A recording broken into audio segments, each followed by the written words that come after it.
Good afternoon. I'm Terry Scoggin, CEO of Titus Regional Medical Center in Mount Pleasant, Texas. Today's Friday, January 22nd. It's time for our COVID-19 update. We're going to start with the numbers and, starting to see that light. And I'm excited at the same time. Just heard about a friend who lost a close friend of theirs at the same time. So it's one of those where you want to be excited and you want to mourn at the same time because of some of the things that are happening. It's happening to all of us. I don't know anybody right now who's not being touched by COVID, whether it be a friend, whether it be a family, a neighbor, or a spouse. And whether it be COVID or passing away from COVID or the vaccine, it's just so much going on. So, but at the same time, we are seeing some things that has me excited and looking forward to where we're going. And I appreciate everybody who joined us on this COVID update, because what you're doing for us is allowing us to get you the information.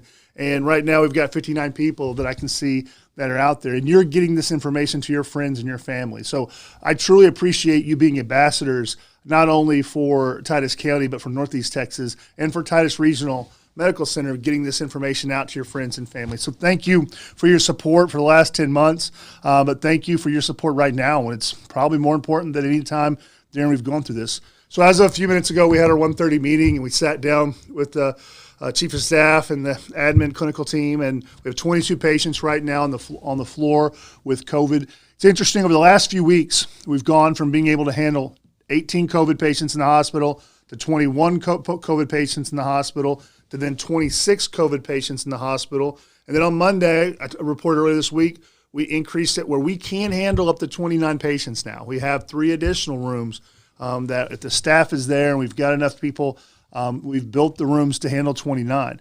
I don't want to use them. We haven't used them yet. We've got up to 26, but we have done that just in case it continues. Because on Monday, we were nervous about where this was going.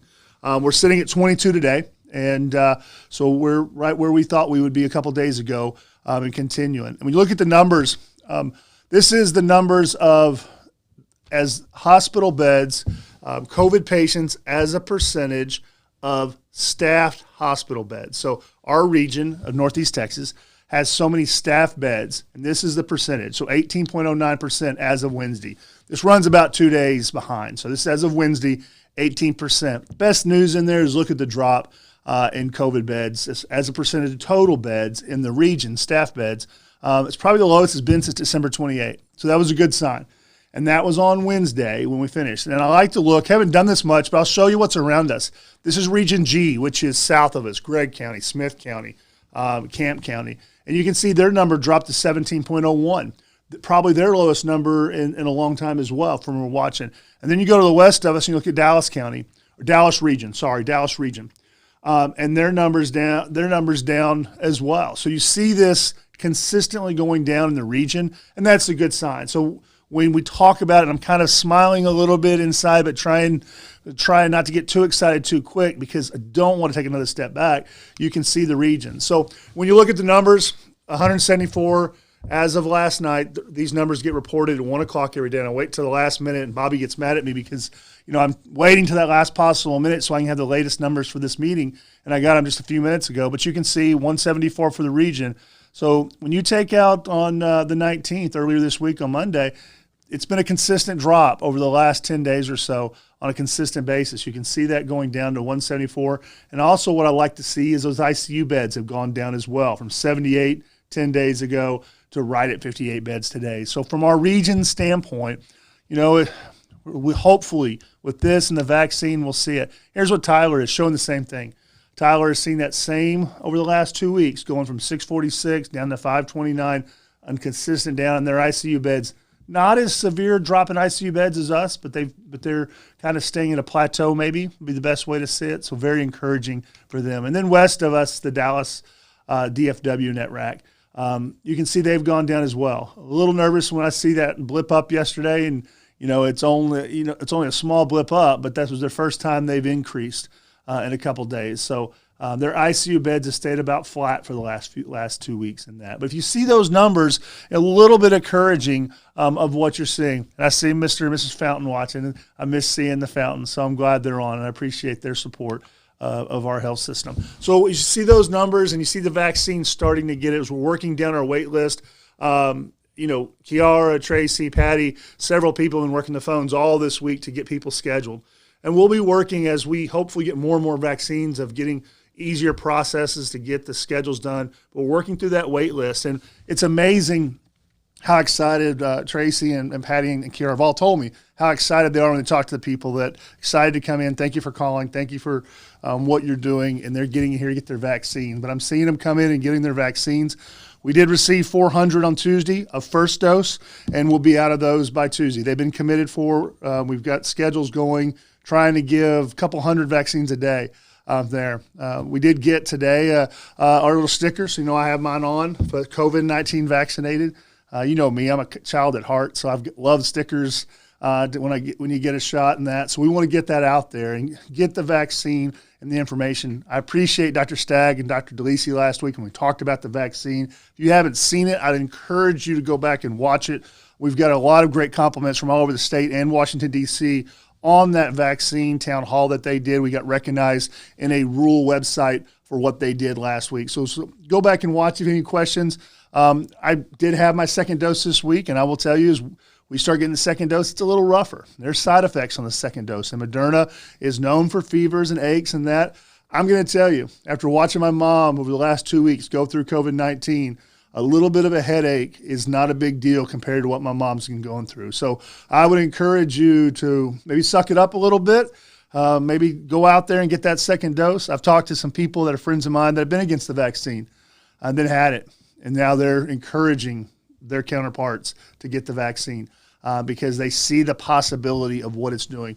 I was honored last night to participate in a teaching forum from Dr. Frederick Thurman.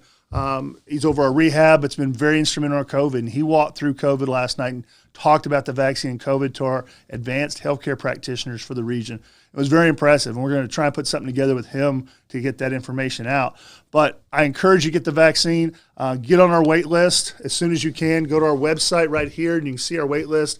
Get on it. We're working closely with the state. Unfortunately, I don't think we'll get any new vaccines next week. I did get notice that the state is going to go to hubs next week and send next week's shipments to hubs. We have requested to be a hub. We're continuing to request it. We're working with our state senator's office and everybody else in the state to get that hub here at Titus Regional so we can get more vaccines out. Keep putting your name on there, because if I can show the state that we have this many people on our website waiting, I think it's going to show, I think we'll be able to pull that off. So we're still hoping and we're still working towards it. But I would encourage you, get your name on the waiting list as soon as possible. And when you get that opportunity, please take it. Please get the vaccine, not only for yourself, but for the people that are around you that you could pass it to. Over the last, as numbers was going down, it's exciting for me. I've gotten some texts and phone calls in the last couple of weeks. So each one of these, I may just take a myth of things that people ask me. And one today kind of bothered me a little bit. And somebody talked about the financial implications of COVID and talked about how rich we're getting because we get $30,000 for every COVID patient that we have come through here. And we get a set amount. And if we classify you as COVID, we get a fixed amount. And I'm going to tell you, it's far from the truth. And finances have not been a factor for the last 10 months that we've made decisions at this health system. We have done things that financially don't make sense all the time. It's about the care of the patients. We've added more doctors. We've added more staff. We've added those things. There are increased DRG payments, and we could do a whole town hall on healthcare finance. And I am a CPA by background. I love numbers. I love my calculator. I love my pocket protector and all that other stuff. And it's complicated when you get into healthcare finance and how you're reimbursed. But I will tell you, we don't make money on COVID patients, and that's not something we even consider. So the ones that are spreading the gossip around and spreading those bad rumors, I would ask you to stop. And if you want to go sit down and have a cup of coffee with me, and I'll show you the numbers and we'll talk about it, I'd be more than glad to do that. Because from that perspective, you're taking away from the frontline people and the patients and the care of the patients. But it is a myth, and it's not true. You're not going to make money. You're going to lose money because most of our patients, unfortunately, are staying much longer in the hospital than an average hospital patient. And you're reimbursed based on expected length of stay.